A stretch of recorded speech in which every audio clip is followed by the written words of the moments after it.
to the right guy listening right now.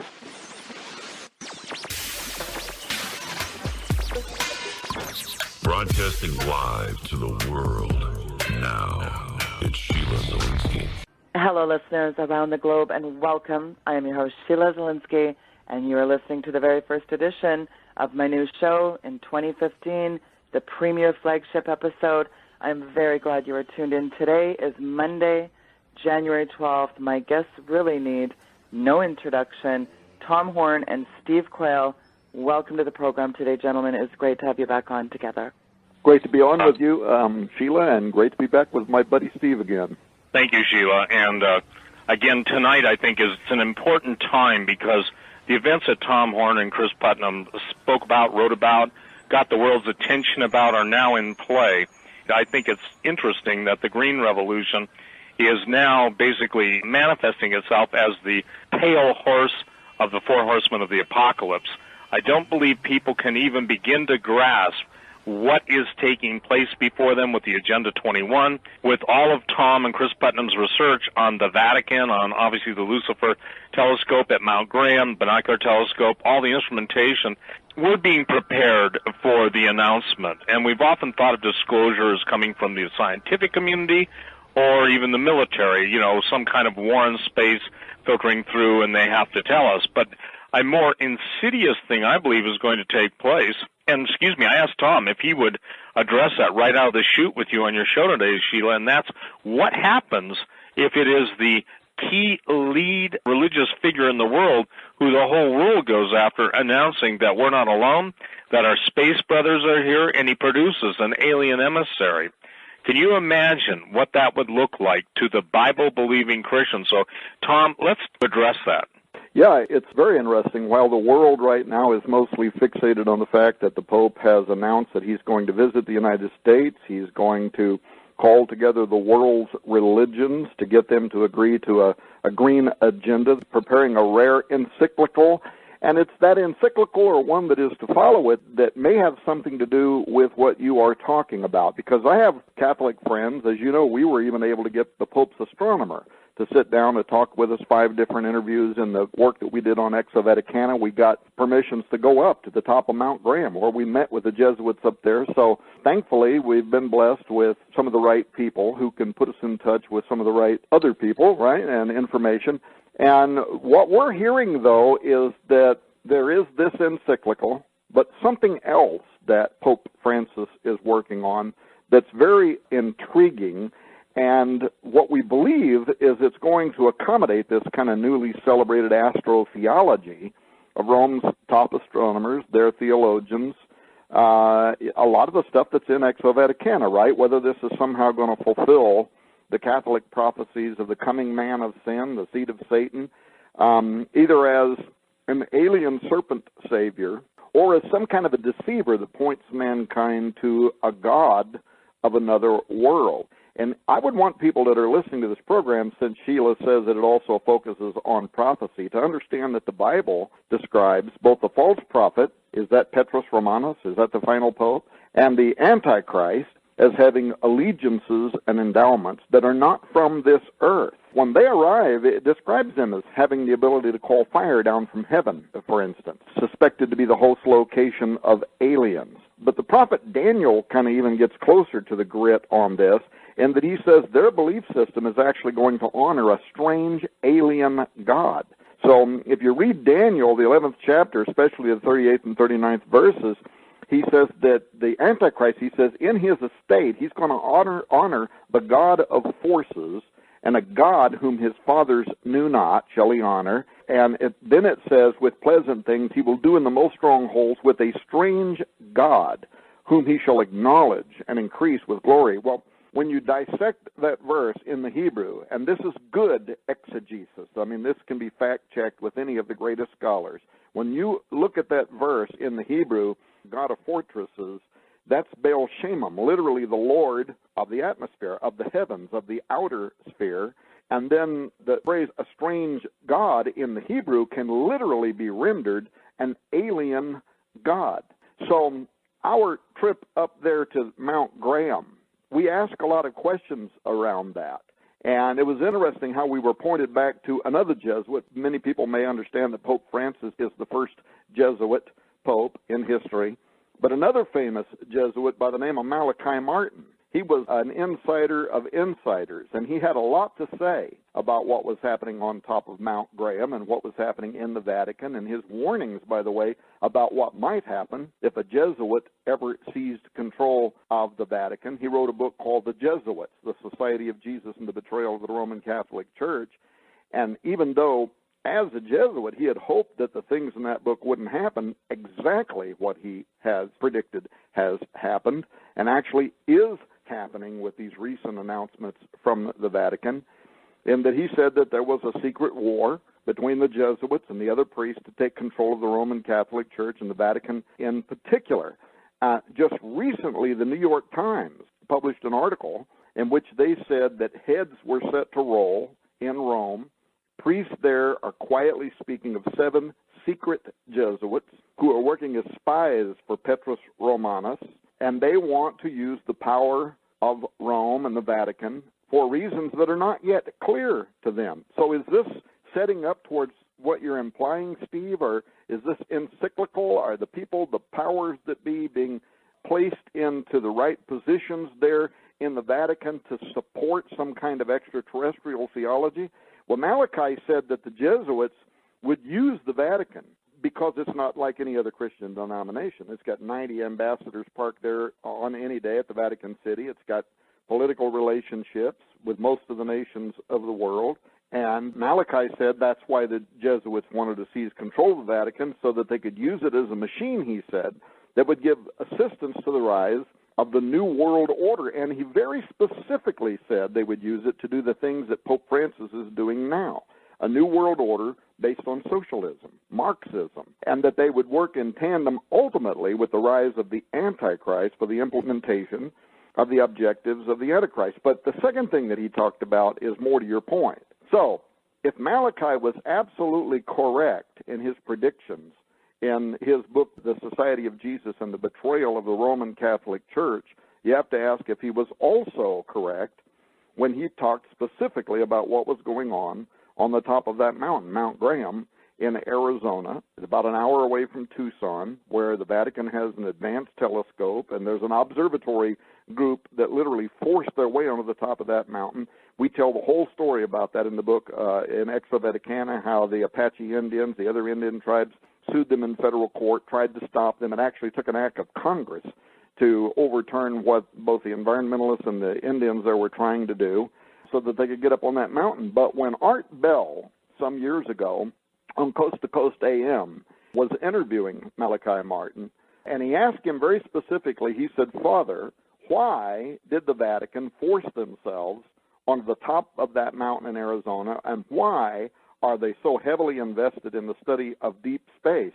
And you will recall his answer at the time ignited a firestorm, because he said they are on the top of that mountain because at the highest levels of Vatican governance and geopolitics, they know what is approaching the earth and that it will be of the utmost importance in coming years.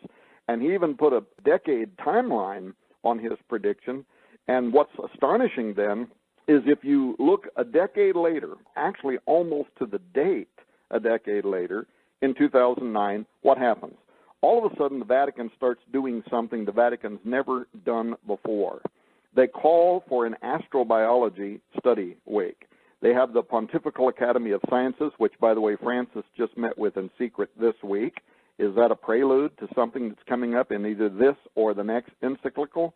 Well, he's meeting with them. But those scientists for the Vatican, they came together. They brought together the most powerful astronomers in the world, geologists, theoretical physicists like work at CERN. But they also brought in theologians.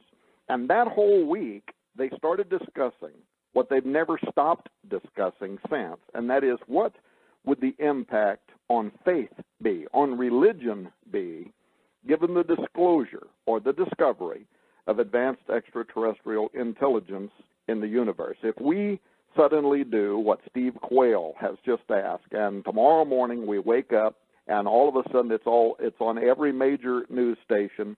Here's the President of the United States of America. Here's the presidents of Europe and China, Gog Magog, and they're standing there, and right in front of them is Petrus Romanus, the final pope on the 800-year-old prophecy of the Catholics, and he is saying, we have an announcement to make. We are in contact with extraterrestrial intelligence. Or we have an announcement to make, they're here. That first event literally set in motion a whole series of other things, not just religion. The Royal Society, almost immediately after the Vatican started this whole question about what will the impact on faith and religion be given the official disclosure of extraterrestrial intelligence, the Royal Society, which is the oldest scientific body in the world, they come together. They convene a meeting, this 350-year-old society, and they invite the Vatican's representation to also join with all these scientists that are coming from around the world. And they're asking the same question: what will the impact on faith be, on Christians in particular be, given the detection of extraterrestrial life? Well, media was in a frenzy. Steve, you and I did shows at that time because the Vatican had sent out Jose Gabriel Funes. He's the leader of the VORG, the Vatican Observatory Research Group, and he has a historical connection, by the way, with Pope Francis. But he's the head of the Vatican Observatory Research Group. They sent him out. He starts lobbing these little softballs out there to the media saying, well, we're just talking about this just in case. The Vatican, we've made some mistakes in the past. We don't want to repeat any of those issues by trampling on scientific thought, etc. But then he starts saying something different. He starts saying, the extraterrestrial is our brother. Now, how he knows that is still a question mark. Furthermore, he says, it's not only incompatible with Christianity to believe in extraterrestrial intelligence, but if you do not believe in extraterrestrial intelligence, you are a heretic, because that puts limits on God's creative ability. So the whole tone then of Opus Dei level, pontifical university level theology started changing. And now we've had this whole process that we thoroughly document in Exo Vaticano with many of their teachers and the people that are writing theology for the Vatican. And when you see some of the stuff they're writing now, chills go down your spine. But there's some very kind of key statements that have been made. For instance, a person could Google this, where Funes then comes out and he starts saying things that I don't know how it would be possible for them to know. For instance, he says extraterrestrial intelligence disclosure will not challenge the authority of the Roman Catholic Church. Now think about that. You can Google that and read that for yourself, but when you think about what he says, how in the world could you know that? How could you possibly know that the advent of extraterrestrial intelligence visiting the earth would not challenge the Roman Catholic Church unless you've made some kind of Mephistophelian bargain, some Faustian deal with some power that you happen to think is of an extraterrestrial origin? How could you already know that it's not going to challenge the authority of the Roman Catholic Church, right? It's a very mysterious statement.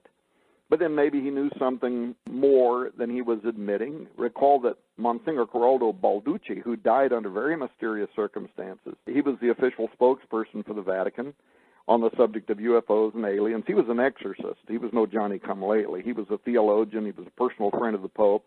But just before he died, he went out there on Italian television. He also partook in a documentary that was being made here in the United States. And guess what he was saying? He was saying, not only do aliens exist, they're here now, and the Vatican is aware of it. So here you have an exorcist for the church, an advanced degreed individual, and he starts saying these strange things. He says they're not angels, they're not demons, they're extraterrestrial people. And he says they're morally superior. Morally superior. That's why someplace in deep space, there's a sign, I've joked about it, Earth women are easy. All of the sexual, and I'm saying that in a total contempt for that statement, they're morally superior. How long have you, Tom Horn, and I, and so many others been documenting alien abductions, dealing with traumatized people? I think that it's an astonishing admonition. Now, I believe that Balducci was assassinated. I believe, based on great information, that obviously Father Malachi Martin was. But Balducci was basically, as an exorcist, I believe, when people look into him, his ability to discern the devil, to deal with the devil, and whether you like him or not, somebody thought he knew something that the world couldn't know at that point, so they offed him. They murdered him. They assassinated him. But again, the idea that they're morally superior, let me tell you, the aviary, Sheila, do you know what the aviary is? Sure. Yeah, I've heard of that. Yeah. They claim to have discs similar to what used to be the old laser disc.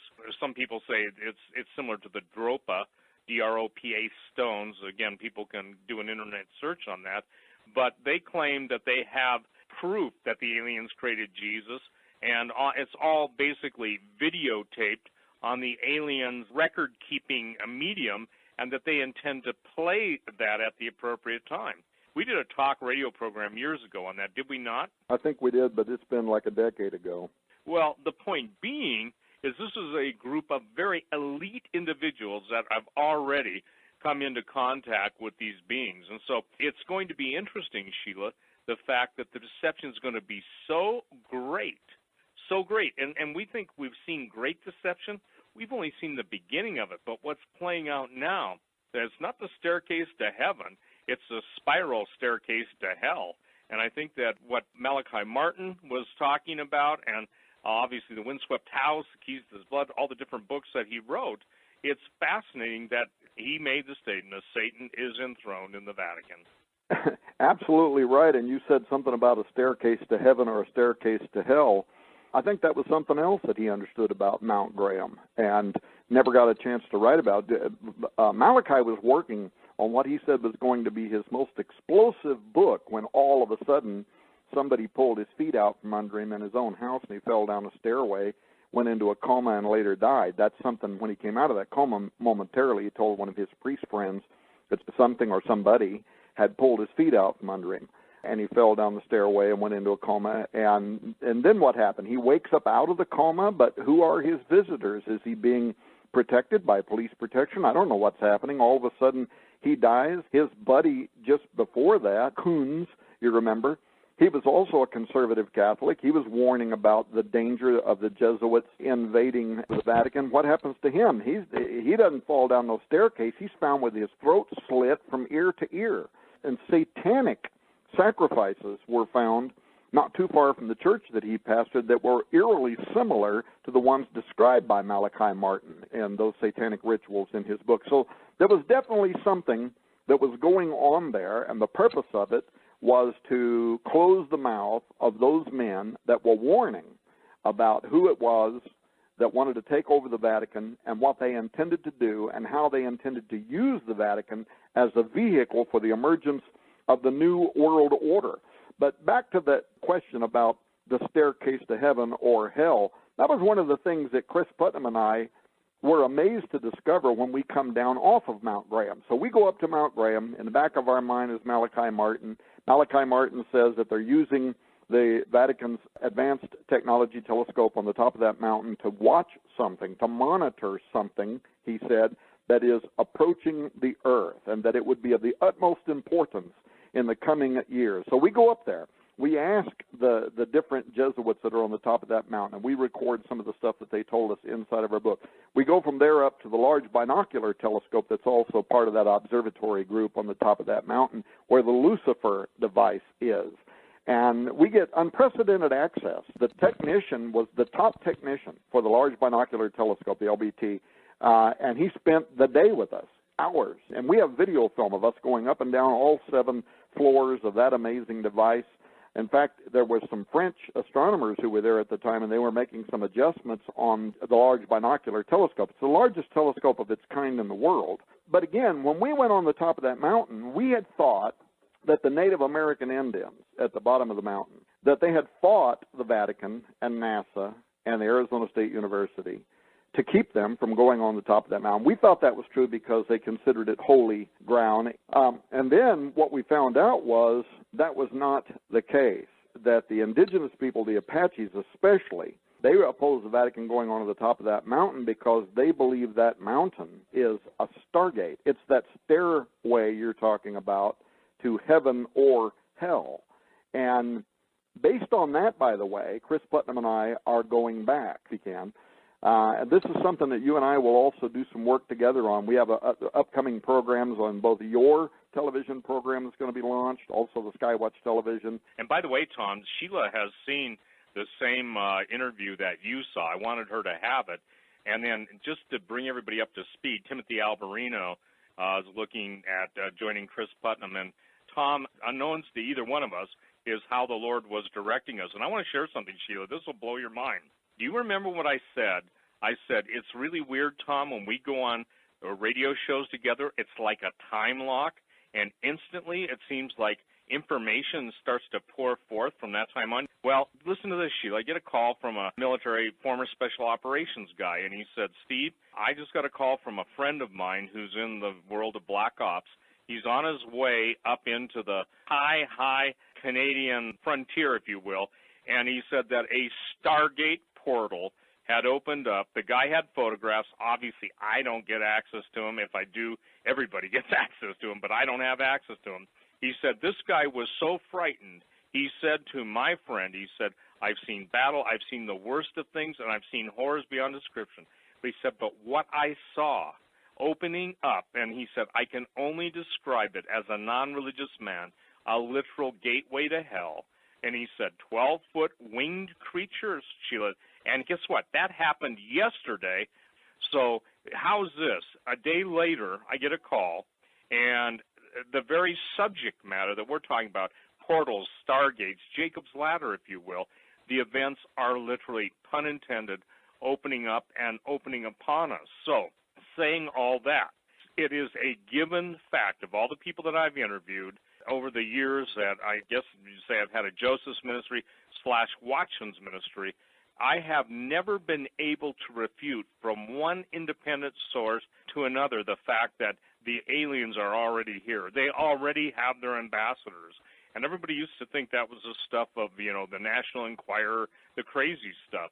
But I would share with people, when you get 3, 4, 5 highly placed sources, whether in their finance, intelligence, the military, saying the same thing, you've got to believe that. And Sheila, I don't know if you've seen it, but I sent it to Tom, and yesterday I posted 2 Google patents. When Tom and I used to talk about transhumanism and singularity, the Borg, the combination, the end of mankind and the insertion of a hybrid race in our place, I guess you'd say I turned the switch of how far advanced they are.